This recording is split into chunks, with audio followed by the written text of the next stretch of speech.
Bottom of the hour, and if you are just joining us, the ink is barely dry on a deal between the United States, Iran, and 5 other world powers from late last night. The White House with a full court press on what is good and workable about this deal. And then there are the politics of it all here at home. The Obama administration of late has been forced to focus on the imploding rollout of the president's health care program. Let's bring in our political insiders now. John LeBoutillier, former Republican congressman from New York. Pat Caddell, a former pollster for President Jimmy Carter and Fox News contributor. Doug Schoen, former pollster for President Bill Clinton and Fox News contributor as well. These gentlemen to my right are used to looking at the numbers. That's true. So we're going to take a look at some numbers in just a second to see where the president is in all of this. But I want to start, Doug, with Iran. It is not Obamacare, so the talking points now will shift, at least for a little bit, for this administration that's been so plagued. This is good news for the president because, as you correctly suggest, Harris, it shifts the focus. However, let's be clear. This is just a deal that freezes the action. It doesn't preclude the enrichment of uranium. It doesn't force them to diffuse the centrifuges that they've built. And we have to insist that the inspections are as intrusive as the Iranians have agreed. We saw in North Korea that that was problematic. We're not sure that this deal will hold. Pat, reportedly the administration has been working behind the scenes, if you will, for over a year on trying to get a deal like this. So let's talk legacy for this president. Will this be how President Obama is remembered with this Iranian deal, or will it still be Obamacare? Well, look, the country always focuses first on domestic affairs. Obamacare, I'm afraid, is an ongoing disaster. But I want to say this, if Iran gets what it will do, a nuclear weapon. Look, I was there in 1979. I went through this thing with them. We've been at war as a country for 30 years. They killed 241 Marines. They've been doing IEDs.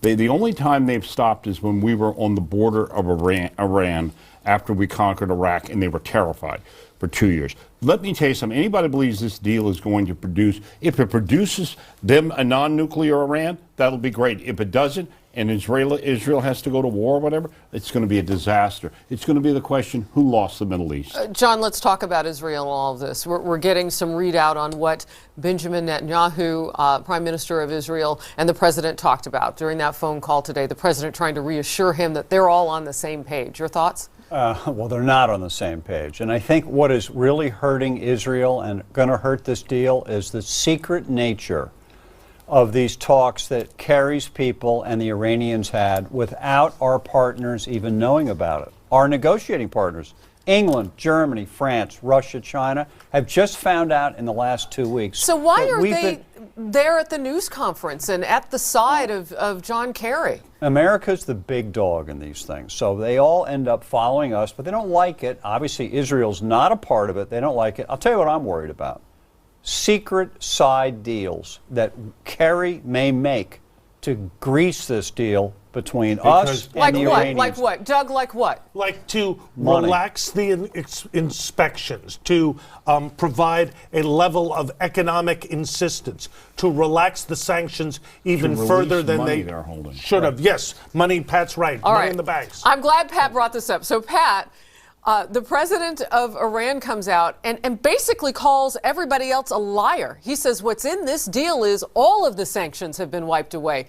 Is there any possibility that Rouhani is telling the truth? Let's go back to this. You know what the problem is in this little mini Munich is that, as I like to call it, is that the desperation to do a deal on the part of this president and this Secretary of State, whatever the cost. This president has been, frankly, oblivious to Iran and has turned an eye from the democracy movement and whatever else.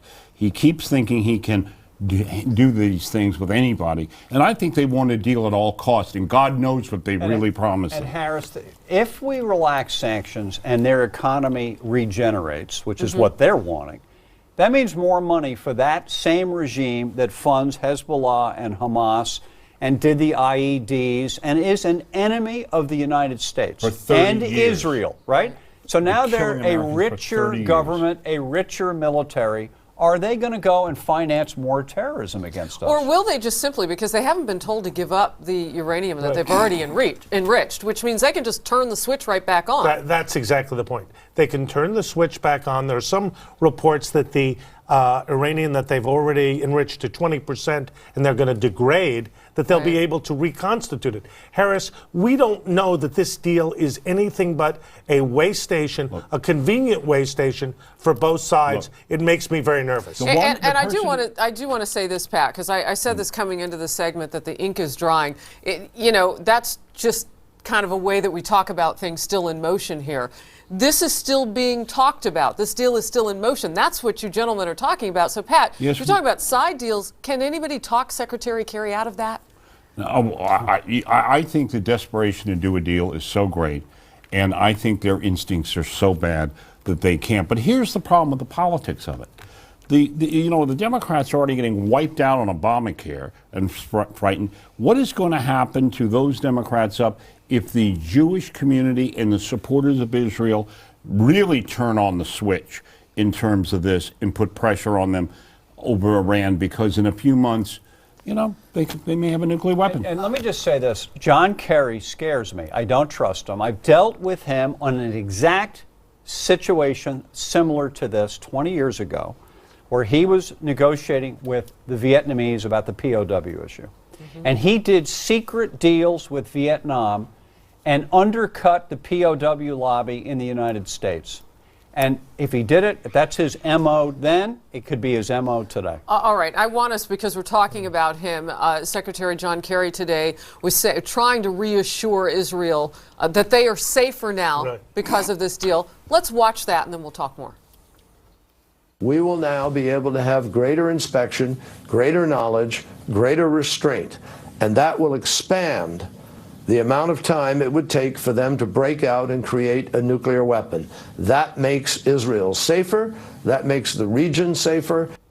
Doug, you're Israel right now. What's your response? Well, the response is you hope and pray that what John Kerry said is true, but you know through your own work, your own Mossad, your own efforts, that bottom line, there are secret plants, secret facilities in Iran that we do not have under control. That's what you know. Matt, right-wing tip, says it's unspeakable Pastor Abedini wasn't included in the Iranian deal. My guess is God is testing him for a reason. Your thoughts on this? I've heard, Pat, some people say, well, you can't drill it down to one person. But we know that they've held Americans hostage. Why not include him? They have held Americans hostage. They have killed Americans. They have imprisoned them. And this man is this pastor is a terrible prison. You know what? They could have told the Iranians as a sign of good faith. But I do not expect that from a president who not only skipped the Gettysburg Address, but when he recorded it, managed to leave the words "under God" out deliberately. They don't care about. Don't you understand? If they're making side deals and they're negotiating for a year, they couldn't have gotten him out if they wanted to. Do you think the answer is they don't care about human rights? Could that be a side deal? I mean, could we see it coming down the pike? It could pike? have been a side deal. It could have been a sweetener up front to test whether you're really serious. Exactly. Let this guy out. That's what one of my personal friends, Bobby Levinson, is still in Iran. Harris, he's been talked about for years. He's not out. Same story as Pastor Abedini. FBI agent, right? Absolutely. Yeah. Senator Bob Menendez of New Jersey, what he has to say about this new deal with Iran. Now, he is a Democrat. You might be confused, though, when you hear the words. This agreement did not proportionately reduce Iran's nuclear program for the relief it is receiving. Given Iran's history of duplicity, it will demand ongoing on-the-ground verification. Until Iran has verifiably terminated its illicit nuclear program, we should vigorously enforce existing sanctions. And then I read this next one from Senator Marco Rubio, Republican of Florida, as the news was breaking last night. He was one of the first people to come forth with a statement. He said, by allowing the Iranian regime to retain a sizable nuclear infrastructure, this agreement makes a nuclear Iran more likely. This agreement is a blow to our allies in the region. Pat Caddell, I know you want to weigh in first on this because you say problematic for this president is Menendez and his core. And the Democrats and Schumer and others, as I said before, look, Israel views this, as I said purposely, a mini Munich that they have been, and so do some of our Arab allies with Iran. The same person negotiated the disaster with North Korea, negotiated this deal, if you want to be happy. The Democrats who are lockstep with the president, including even blowing up the 225-year tradition of the Senate at the orders of the White House and Harry Reid, are off this because of Israel. The president could lose on this when his own party is willing to buck him, which they show no tendency on anything else. If Israel turns the pressure on, the president is going to pay the price. Menendez is obviously a Democrat. He's the chairman of the Foreign Relations Committee. Good So point. that's not to be And Harris, trifled we've with. had Democrats on affordable care break with the president. We now have Democrats break with the president on Iran. With an approval at 37, with CBS 39 and Gallup, bottom line, the president is in desperate trouble. All right, let's pop up the Gallup numbers, because what we like to do on Sunday nights is take a look at these numbers, because they come out every day, and these came out just a few hours ago on this Sunday. The disapproval rating for this president up at 53% right now, Doug. Harris, the bottom line problem that John and Pat are speaking of is that the president himself does not have either the political credibility or, I dare say, the moral authority to get things done. Lame duck already? Almost, because the first 4 years, everybody stayed with him. Now, it's every man for himself. Pat, you say it's not lame duck. No, the reason why, that's why they did the filibuster, the nuclear option, the filibuster. This president plans to rule by fiat. The hell with the law, the hell with anything that has to do with the rule of law. He's going to do this. He's going to appoint judges to do it. We are down the slippery slope on a banana republic, as I keep saying, a semi-banana republic, so I wrote about the other day.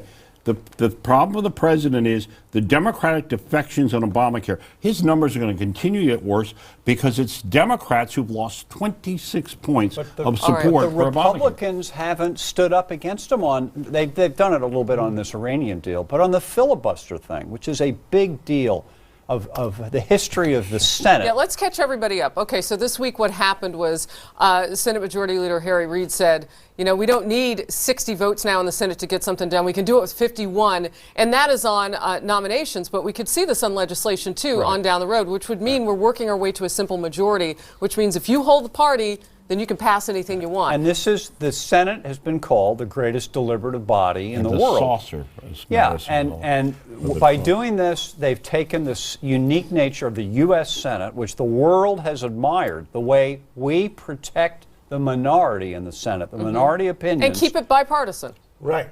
Right, and that it's all designed by our founding fathers to make change difficult in this country. Right? All right. And now Obama's running out of time, and he says, the hell with that. Even though I say I taught the Constitution in law school, I'm going to break all the history and tradition and jam my stuff through no matter what. Governor Sarah Palin spoke out about what Martin Bashir said on the air at MSNBC, but she also talked about Obamacare. Let's watch that, and then I'll get your comments. Certainly the rollout itself and a malfunctioning website isn't the problem. Obamacare itself is the problem. You know, a road towards socialized medicine that's unaffordable and unasked for, unpopular, it's not workable. That's the problem. All right, Republicans are speaking out. Sarah Palin's talking. Governor Palin is right. Here's why, Harris. Bottom line, with all the fixes that have been proposed, you can keep your insurance policy, mandating that the insurance be available. Bottom line, it undermines the credibility and the economics of the overall offering and makes it unworkable. Bottom line, we have a system now, even if the website works, that is not going to give people lower cost, better coverage. The administration knows it, and I think most Americans are coming to realize. John, I hear frustration in your voice when you talk about your party, the GOP. Well, why is that? Because here they are being handed the election in 2014, all right? This Obamacare is rotting out the Democratic Party, and Democratic House members and senators who are up for re-election are panic-stricken over it. Okay, that's great. Now, what the Republicans ought to be doing, two things. Number one, we've said it before, come up with a Republican alternative to Obamacare. That's number one. And number two, where are the investigations? This story that came out this week that the job numbers were cooked before the election to help Obama get reelected, If I'm John Boehner, I've got a committee on TV investigating this thing. This Senate And deal, Ben- the Republicans could have understand something. This is the problem with the political class. The Republicans are looking forward, saying we can really do it. They tried to do it in 2005.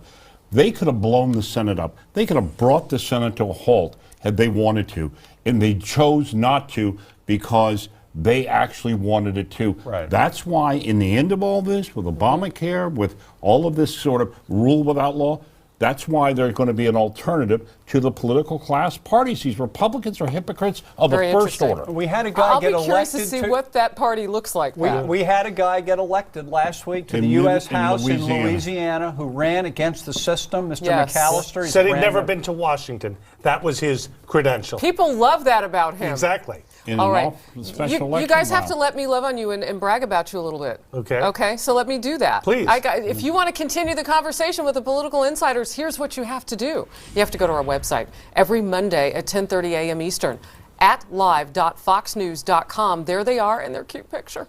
Gentlemen, thank you so you. much. We've generated a lot in social media. I know you'll continue the conversation at Fox or at FN Insiders on Twitter tonight. Thanks for stopping Thank by you. Home Base. Thank you.